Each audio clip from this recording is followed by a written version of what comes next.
यदि आप मन को प्रसन्न करना चाहते हैं तो किसी भी व्यक्ति वस्तु स्थान का इसे संबंध न रख ले पावे, ये सावधानी रखना। सदैव सुख देवे को चाव चित सब सोहित निष्काम, सबको सुख पहुंचाऊं लेकिन किसी से सुख पाने की लालसा ना हो, मन प्रसन्न रहने लगेगा।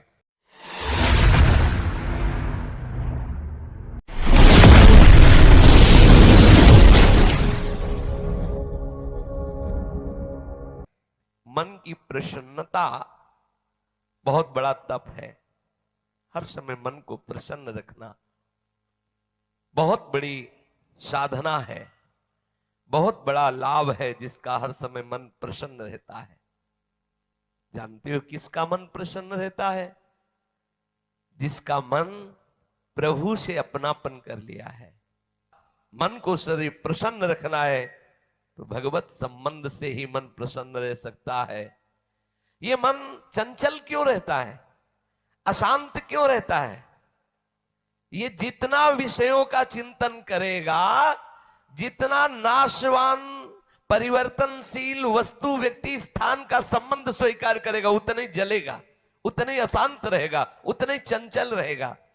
जितना ये सब वस्तु व्यक्ति स्थान का राग त्याग करेगा, उतना ही शांत हो जाएगा, उतना ही आनंदित हो जाएगा, उतना ही प्रसन्न हो जाएगा। यदि आप मन को प्रसन्न करना चाहते हैं तो किसी भी व्यक्ति वस्तु स्थान का इसे संबंध न रख ले पावे, ये सावधानी रखना। और होता क्या है, बोले चलो मनोरंजन करते हैं। कहां? किसी व्यक्ति में, किसी वस्तु में, किसी स्थान में, किसी द्रव्य में।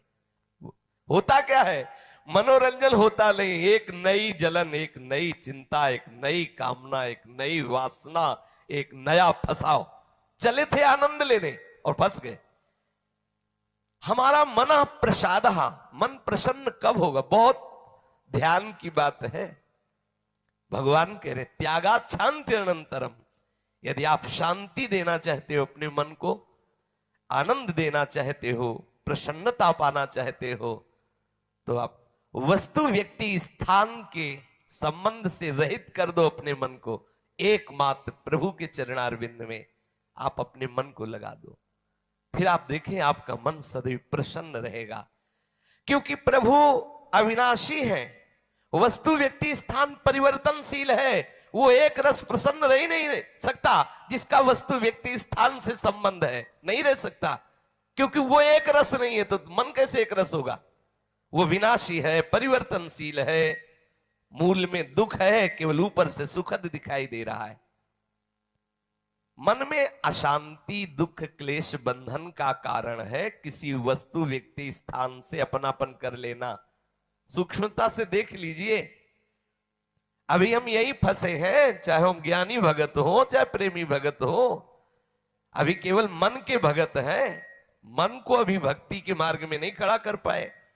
किसी भी वस्तु व्यक्ति स्थान से राग न रह जाना, यह वैरागी का लक्षण है। समस्त वस्तु व्यक्ति स्थान में एकमात्र सच्चिदानंद आराध्य देव को देखना, यह अनुरागी का लक्षण है। हम देखें कि हम ना तो वैरागी है ना अनुरागी है, हम तो रागी है। हर वस्तु व्यक्ति स्थान से हम सुख भोगना चाहते हैं। देख लो, अगर ऐसा नहीं तो फिर मन जाएगा ही नहीं। जब तक सुख की लालसा नहीं तब तक मन जाने वाला नहीं। इसको जहां जहां सुख का मिलने का भाव है वहीं वहीं ये जाता है। जब धन संपत्ति, स्त्री, पुत्र, नाना प्रकार की भोग सामग्री, इनमें हम अपनापन कर लेते हैं तो मन हमारा चंचल हो जाता है। सबका प्रश्न होता है, मन भजन में नहीं लगता, चंचल है मन। चंचल आपने किया है, आपको ही छोड़ना पड़ेगा। आपने वस्तु व्यक्ति स्थान से संबंध कर लिया है, वो चंचल परिवर्तनशील नाशवान वही लक्षण मन को आ रहे। और आप अविनाशी प्रीतम से अपना संबंध कर लो, देखो कितना आनंद मन में रहता है, कितनी प्रसन्नता रहती मन में। भगवत चरणारविंद का आश्रय लेने वाला हर समय प्रसन्न रहता है, ये पहचान है। भारी से भारी विपत्ति में भी उसका हृदय आनंदित रहता है, क्योंकि ये विपत्ति संपत्ति बाहरी बात है। वो जिस आनंद में मगन है वहां न विपत्ति का न संपत्ति का दोनों का प्रवेश नहीं, न हर्ष न शोक का। हर परिस्थिति में मन को प्रसन्न करना सीखे, प्रसन्न रखना सीखे। परिस्थिति में प्रसन्न तभी रह सकते हैं जब भगवत चरणारविंद का आश्रय। नहीं, कभी परिस्थितियां किसी को चैन नहीं लेने देती। कभी संयोग, कभी वियोग, कभी हर्ष, कभी शोक, कभी अनुकूल, कभी प्रतिकूल, कभी मान, कभी अपमान, इसी द्वंद्व में हम पिसते रहते हैं। तो मन कहां प्रसन्नता का अनुभव कर पाता है? मन की प्रसन्नता के लिए सांसारिक वस्तु, व्यक्ति, परिस्थिति, देश काल, घटना आदि को लेकर के हम अपनापन, अहम करके उसे न माने। जैसे ये व्यक्ति मेरा है, ये वस्तु मेरी है, ये स्थान मेरा है, ये अमुक अमुक मेरे। अब आपका मन प्रसन्न नहीं रहेगा, जलेगा, अशांत रहेगा। अपने स्वार्थ या अभिमान को लेकर किसी का पक्षपात न करना। यदि आप अपने मन को प्रसन्न रखना चाहते हैं तो अपने स्वार्थ की पूर्ति के लिए या अभिमान की पूर्ति के लिए किसी का पक्ष न लेना। किसी का मंगल करने के लिए, किसी को आनंद प्रदान करने के लिए हम भले सलाह दे दें, लेकिन अपना अहंकार पोषण करने के लिए, अपने स्वार्थ की पूर्ति के लिए हम पक्षपात न लें। नहीं, हमारा मन प्रसन्न नहीं रह पाएगा। मन को सदा दया भाव से युक्त रखें, क्षमा भाव से युक्त रखें।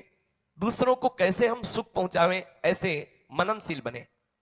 सदैव सुख देवे को चाव चित, सब सोहित निष्काम। सबको सुख पहुंचाऊं लेकिन किसी से सुख पाने की लालसा ना हो, मन प्रसन्न रहने लगेगा। मन में जब दूसरों के हित की भावना होती है तो प्रसन्नता का प्रादुर्भाव होता है। और सदैव मन को प्रसन्न रखने के लिए थोड़ा भोजन पाना सीखें, कम बोलना सीखें, कम सोना सीखें और सदैव भगवान नाम जपना सीखें। अखंड प्रसन्नता आ जाएगी। मानते हैं प्रारब्ध के अनुसार शरीर रोगी हो सकता है, परिस्थिति प्रतिकूल आ गई, संसार ने तुम्हारा त्याग कर दिया, लोग निंदा करते हैं, लेकिन आप प्रसन्न रहेंगे क्योंकि आपने बहुत बड़े करुणा निधान आनंद समुद्र प्रभु का आश्रय ले लिया है। उस आश्रय में जो बाधक भाव है उनका त्याग कर दीजिए। आपकी दिनचर्या एक नियमित होनी चाहिए। यदि आप नियम के अनुसार भोजन, नियम के अनुसार शयन, नियम के अनुसार घूमना और नियम के अनुसार बोलना चालना रखेंगे नियम से, तो आपका मन बहुत शीघ्र भगवत चरणारविंद में लग जाएगा। भगवत चिंतन से मन में प्रसन्नता आ जाती है। यदि आप ऐसा करेंगे तो आपका मन सदैव प्रसन्न रहेगा।